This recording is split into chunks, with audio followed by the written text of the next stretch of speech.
Welcome back to the Joe Miller Show, KOAN Hot Talk, 1080 AM, 95.1 FM.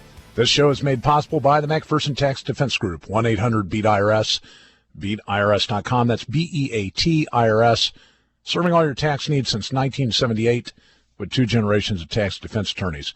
We're honored to have with us Travis Weber. He's the Family Research Council's director for Center for Religious Liberty. He just attended a conference in Rome. There's a growing issue, and of course we've talked about it on this show a number of times, of religious persecution, particularly against Christians across the world, the Middle East, and the brutality there just unspeakable. Seems like every day we hear about a new story. Travis, I appreciate you being willing to be on the show to kind of give us an update on what's going on worldwide. Thanks for having me on. So you were just at the conference in Rome. Tell us a little bit about the conference in Rome, and then we can talk about maybe some of the issues in the Middle East and across the world that are facing persecuted Christians. Sure. So the conference in Rome was designed to discuss the results of a study of a number of different Christian communities around the world. A number of scholars over several years examined these communities and looked at how they respond to persecution, whether from the government or other actors in society. There are a number of presentations on this issue. We also heard from a number of religious leaders from around the world and some from the Middle East. So it was a quite fruitful conference, and we'll hope to continue to bring attention to the issue. So who all was at the conference? Was it just concerned Christians, or was it kind of a secular coalition of folks? Mainly Christian groups. Because the study focused on Christian communities, you had activists, the leaders of NGOs and staff from NGOs from around the world who focused on Christian persecution and aid to the church overseas. You also had some government officials, some Italian officials, one UN representative who handles freedom of religion and belief issues, and you also had leaders, patriarchs from the Middle East, leaders of those churches. So it's sort of a diverse coalition, but generally, different flavors of Christians, but the people there were Christians interested in the issue and protecting their communities. And one of the focal points of this conference was what's going on in the Middle East, particularly at the hands of ISIS in Syria, to a certain extent also in Iraq, correct? Absolutely. I mean, obviously, that's the most newsworthy and notable item right now due to the brutality of it and the shocking nature of it. Certainly, we want that to highlight the issue of what happens to Christians around the world in many places, but it's important that people also understand there's much that does not get the news, but equally would fall within Christian persecution. We heard about an attorney who just recently before the conference, attorney in Vietnam who defends Christians there, who was thrown into a van and beaten for his activities. In China, we heard stories of continued crackdown, though the church there is miraculously growing despite the persecution. So, there's a lot that goes on, and people don't want to neglect the ISIS issue, but has been in the news. We want to deal with that, but deal with what is going on around the world elsewhere also. Right. So as the director of the division in the Family Research Council that addresses religious liberty, you're probably aware of the fact that worldwide persecution has increased dramatically over the last several years, with a focal point being the Middle East. I mean, you've had whole Christian communities excised, for example, from Iraq, and now also, of course, the same sort of thing happening in Syria. But we do often overlook, especially these, economically burgeoning countries like Vietnam and China, thinking, they're free economically, so therefore, or increasingly free economically, therefore they're also free on religious liberties. But that's not the case. I just had a brother-in-law come back from Vietnam and was not aware that what was going on over there could actually involve beatings, and I would assume also continued imprisonments of some Christians. Is that right? Yes, that's true. And this is why it's important for people to know the different flavors in which persecution appears. For instance, you take somewhere like Russia. If you're part of the organized official Orthodox Church, you're fine. Of course, that's been co-opted by the government, so it's not, left free to really do its own thing. But, you could look at that and say, hey, it looks like Christians are fine here because the Orthodox Church is doing fine. But if you look more deeply, you quickly find anyone else who's a Christian is put under regulation, burdensome regulation, and then you have other groups, who treat it the worst. Some of the more minor groups like Seventh-day Adventists and those groups in Russia, things are really not good for them at all. And so that's a paradigm which is quite different from ISIS, who just, all Christians are treated the same under ISIS. In Russia, things are handled differently. In China, things are still bad, though not as bad as pre-1979. So we have a lot of different flavors, and it's important, I think, for Christians in the United States to know that these are brothers and sisters in Christ whose lives are often different from ours, but we need to know about them, and I think that connection and that unity in the body of the Lord can be realized as we learn about these people, that they're just like us, but their lives look quite different much of the time. One of the things that has been shocking to me over the last several years is that where there is some of the most pronounced persecution, and much of this is, it's not new per se. There's, especially in these Islamic countries, there's always a degree of it. But, when you look at, for example, how Christians were treated under Saddam, under Assad, compared to how many in Syria and Iraq now under different, regimes, ISIS or, the regime that we put in place in Iraq, now being treated much more poorly. And it seems like most of the countries where the persecution is most pronounced are countries that we've had involvement in. And I find that very disturbing. That's, I think, to some degree that was observed even at the conference. It was spoken about how when Saddam was in power in Iraq, the Christian communities there were doing relatively well. More recently, things have gotten very difficult for them. So certainly this was, part of what was discussed. Other places, China, things have happened on a little bit longer of a trajectory, but the church continues to grow there. But I think that's certainly true, at least with respect to some of the places examined. Well, part of the problem is, when we created the Constitution for Iraq, or not Iraq, but Afghanistan, maybe to a lesser extent Iraq, but in Afghanistan, freedom of religion wasn't guaranteed. You can't even, currently under the current laws, at least we have helped put in place there, evangelize freely. And of course, go ahead. Oh, yeah, no, I was going to say this is a huge problem. The whole issue of what exactly are we fighting for? What do we mean by freedom of religion? Will we compromise that in a situation like Afghanistan?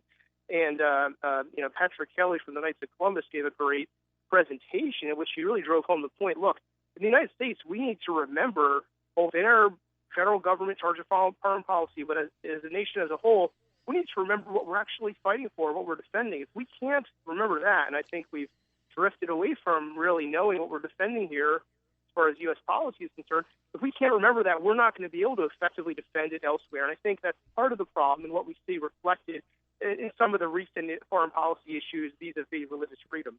Yeah, it's really difficult to ferret it out. And a lot of people just point at Obama and say it's his disaster, but the reality is, many of the neocons in the Republican Party helped this along. McCain in Syria, for example, meeting with, if not terrorists themselves, certainly terrorist-affiliated groups that we characterized, or at least he and others characterized as, quote, freedom fighters, end quote. And yet they're the same people that are butchering Christians, or at least putting pressure on them.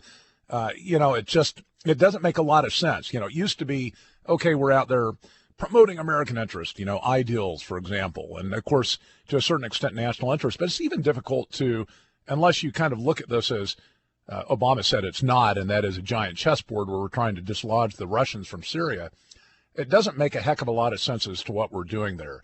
Assad actually created or had more stability in the Syrian world than what is now there. And of course, the end result of all this instability that we've helped foment in Libya, in Syria, in Iraq, Afghanistan, not so much. It was already a mess. Some could argue there, though, that maybe there was, but I think the Taliban were probably every bit as bad as what's going on there now.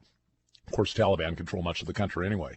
But in each of these countries, now there are reports coming out about persecution. And I would like to maybe next segment talk a little bit about some of the specifics, what's going on in those countries, what you heard at the conference about what's going on there, so that our listeners have a little bit better feel for what is happening with those of belief in the Middle East in particular, and also abroad beyond East Asia. Stay with us, The Joe Miller Show.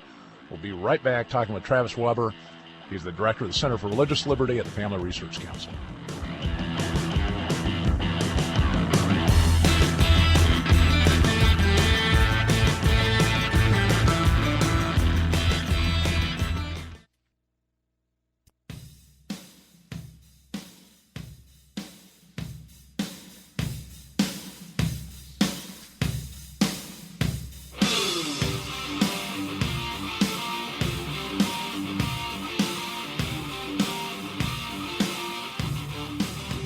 Welcome back to the Joe Miller Show, KOAN Hot Talk, 1080 AM, 95.1 FM. This show is made possible by the McPherson Tax Defense Group, 1-800-BEAT-IRS, BEAT-IRS.com. We still have with us Travis Weber. He's an attorney. He's the director, though, at the Family Research Council of the Center for Religious Liberty. He's also a vet. He served in the Navy, was a pilot, E-6 aircraft, then got out, became an attorney, worked on the Hill a bit, interned for Trent Frank, worked for another congressman, and now with the Family Research Council, addressing an incredibly important issue of religious persecution. We were talking during the break about the fact that we're losing a sense in this country of the fact that religion or freedom of religion is a core human right. And I asked the question as to whether that's in part one of the reasons why we are less protective today, or at least it seems, of religious liberties abroad as we were some years ago. Travis, is that a correct statement?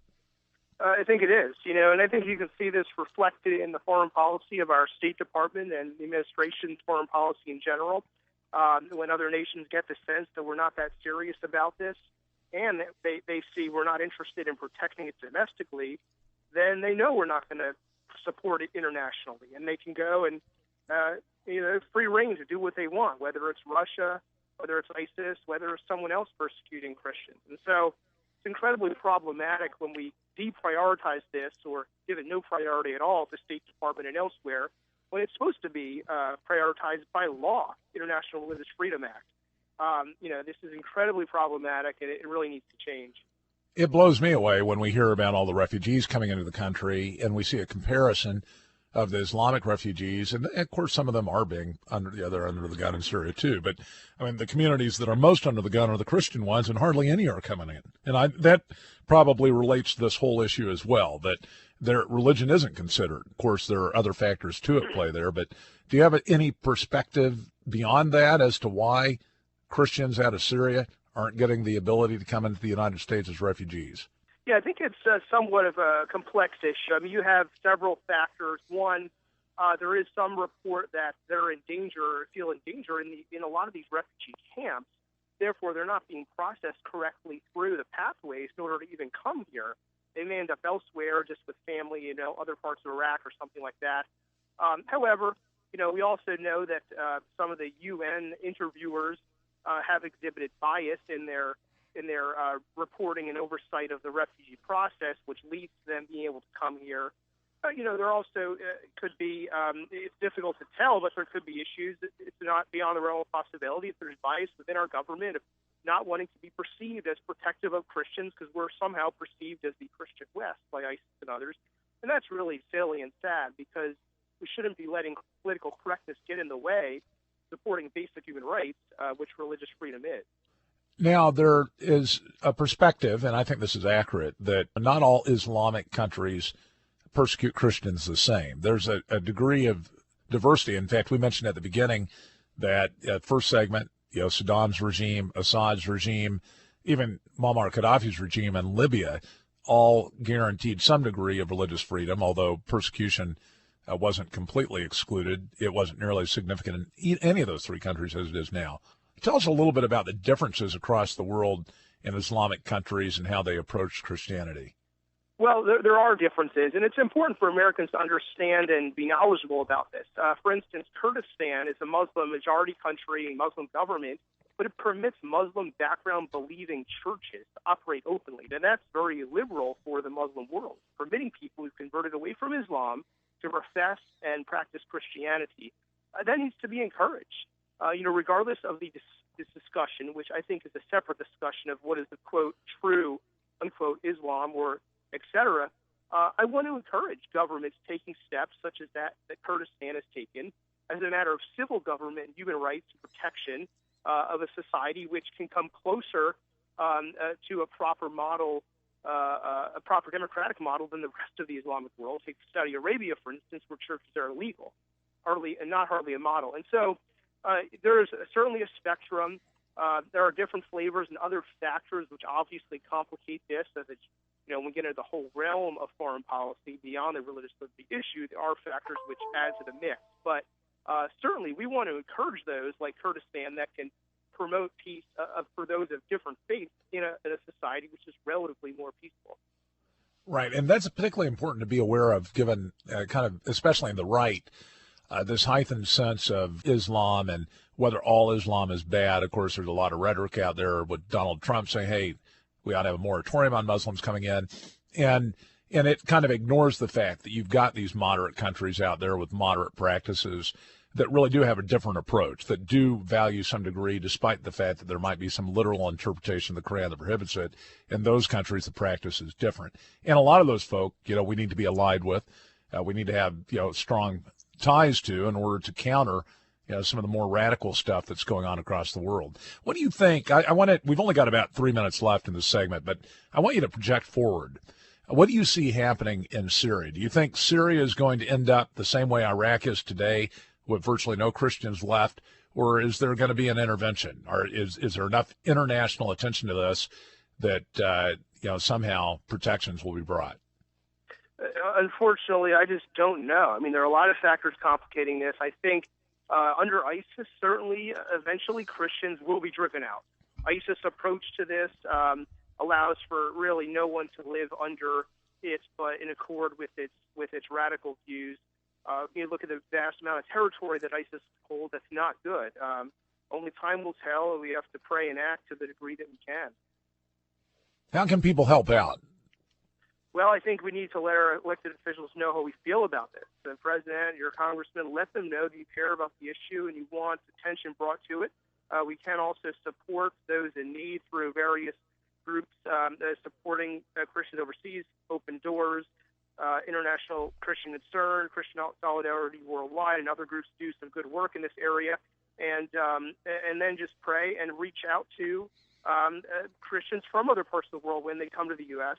Or through other means, social media, get to know them and realize that oneness in the body of Christ with them. There have been some people on the national stage like Franklin Graham and Kirsten Powers that are highlighting this issue, and I think doing a lot of good to bring knowledge to people about the crisis. It's interesting. Franklin Graham, you might have heard this either yesterday or today, announced that he's no longer part of the Republican Party, but still is encouraging a high degree of activism in the country. I guess he's gotten a little bit disgusted with what so-called conservatives in the party are actually doing, rhetoric versus action, that is. This kind of probably goes outside your bailiwick a little bit, and I'm not going to ask you to give the official FRC line either. But what's your perspective? Do you think that those that hold these values as their highest priority should start taking actions that basically puts the Republican Party on notice that they better start paying attention to these issues, or do you think they are? Well, I think ultimately every Christian has to act with conviction according to their conscience and their theology before God, acting with a clean conscience, knowing they're going to stand before Him. We see that obviously manifested in areas such as defending the unborn. We have a responsibility to speak out and defend them, right? So this takes form then in policies which Republicans have generally supported, but we're Christians first, happen to be Republicans if they align with what we want to see done as a manifestation of our belief. But ultimately, if that shifts, then there may be some shifts and some changes in terms of alignments regarding policy. But ultimately, this is a matter of Christian conviction and then flowing outward, therefore, into the political as well as many other spheres of life. So ultimately, we'll have to wait and see, but Christians need to act according to their convictions first.